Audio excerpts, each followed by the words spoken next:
لقد دقت ساعة الانتصار وابتدأت عمليات تحرير الموصل.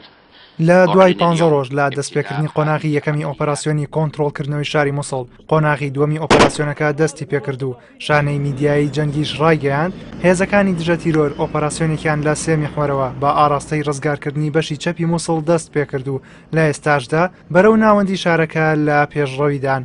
هەروەها سوپای عێراق گوندەکانی ئەبوزەرب و دەراویش و سماقەی نزیک لە ناحیەی باشی کە لەژێر دەستی چەکدارانی داعشدان بە چڕی تۆپباران کرد و سەرچاوەیەکیش لە هێزەکانی پێشمەرگە ڕایگەیاند. هێزەکانی پێشمەرگە لەو میحوەرە لە ئامەدە باشیدان و پێت دەچێت لە چەند ڕۆژی داهاتوودا پێشمەرگە بچێتە ناو باشیک. لە سنووری باشقاش دوای ئەوەی ناوچەکە لەلایەن پێشمەرگەوە گەمارۆ درا، 17 چەکداری داعش خۆیان ڕادەستی پێشمەرگە کرد.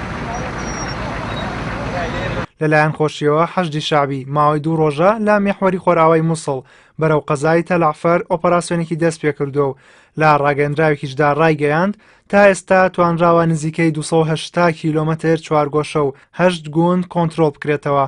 هەروەها لە ڕۆژهەڵاتیشەوە هێزە عێراقیەکان بەرەو ناو شاری مووسڵ لە پێشڕەویدان و ناوچەی بزوایەش لە نزیک مووسڵ کۆنتڕۆڵ کراوەتەوە.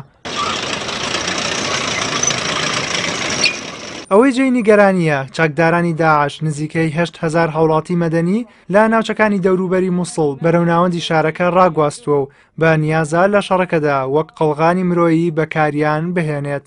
هاوکات تاڵب شەخاتی بەرپرسی هێزەکانی دژە تیرۆری عێراق ئەوەی ئاشکرا کرد پێشڕەویەکان زۆر بە خێرایی ئەنجام دەدرێن و هێزەکانی دژە تیرۆر بە هاوکاری هێزە تایبەتەکانی عێراق لا چوونە نێو شارەکە زۆر نزیکن و تەنها لەسەر کات وەستاوە.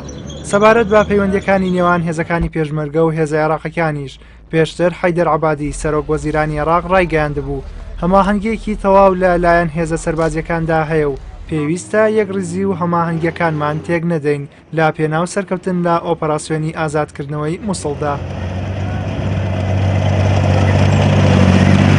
لاگەڵ دەستپێکی شەڕی کۆنتڕۆڵکردنەوەی مووسڵیش هاتنی ئاوەرەکانی دەوروبەری شارەکە بۆ کەمپەکانی سنووری هەرێمی کوردستان زیادی کردووە و چاوەڕوانیش دەکرێت تا کۆتایی هاتنی ئەو ئۆپەراسیۆنە ژمارەی ئاوەرەکان ڕوو لە زیاد بوون بکات.